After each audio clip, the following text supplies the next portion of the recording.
I want to do a series of short videos about my thoughts on free flight, and I want to start out with some of my background. My father built me this airplane tricycle. I'm not sure that sparked my interest in airplanes, but maybe it did. My father was an inventor of farm machinery who was completely self-taught. He manufactured farm machinery and had patents on several farm-related ideas, and also built snowplows. Like my neighborhood friends, I was into 049 powered control line for a time. Then we got into radio control, and I started out with obsolete radio control even at that time, but then in another year I got a more modern setup of a proportional radio. For a time I was into pylon racing, and then my dad and I built some really big model planes powered by McCulloch chainsaw engines. I grew up in Rochester, Minnesota, but then moved to Winona, Minnesota to go to Winona State University and got a computer science degree. I then worked at Watkins Products for computer programming and operations, and then I worked at the city of Winona for 24 years. I retired at the age of 62. Winona is a city of about 27,000 people along the Mississippi River in the southeastern portion of the state. It is part of the driftless area where the glaciers did not reach. It's full of bluffs and valleys and cold water streams. The bluffs are covered with trees, but I find a couple of areas where I can do some slope soaring. There just isn't much room to land.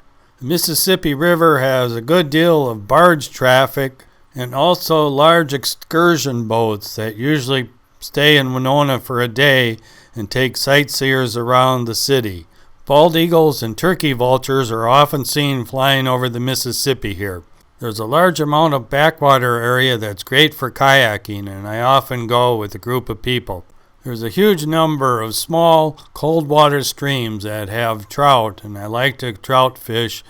I took up the fly fishing just a little over a year ago and been having a great time with that. There are several small lakes in the area, and I live just a few blocks away from Lake Winona. And I fly an RC float plane off the lake, and I have an RC sailboat I use when the weeds aren't too high. I like the changing season, and the trees are really spectacular in the fall. I don't mind winter that much, and I find things to do. I really like cross-country skiing and go almost every day, and I also do some downhill skiing on occasion. I don't think I'm going to take up the ice climbing that some people do here now. When I'm sure the ice is plenty thick and I see cars out on the lake, I do some model airplane flying when it's not too cold and windy. Last year I did a lot of high start glider flying off the lake. It's good you don't have to start up an engine, but I did fly glow engines, electric, and also my RC electric float plane. I even did a little bit of electric control line flying last winter. At one time, many years ago, there was several people that flew free flight, but I think I'm the only one. Now I can fly off a real small field about 3 miles from my house and fly models I don't really care about, or do real short motor runs in quick DT, or put really limited number of turns in a rubber model and hope it stays on the field. Doing RDT, you can land in obstacles like this fence. So I tried single channel RC, and it worked pretty good with this rubber model. If the wind was really low, you didn't have to touch the RC at all, but sometimes it went off the field. This time when it blew off the field, luckily I was able to retrieve it off somebody's roof. So I can drive to a farm about 40 miles away and fly over really tall weeds. A tracker is a must here to find your airplane.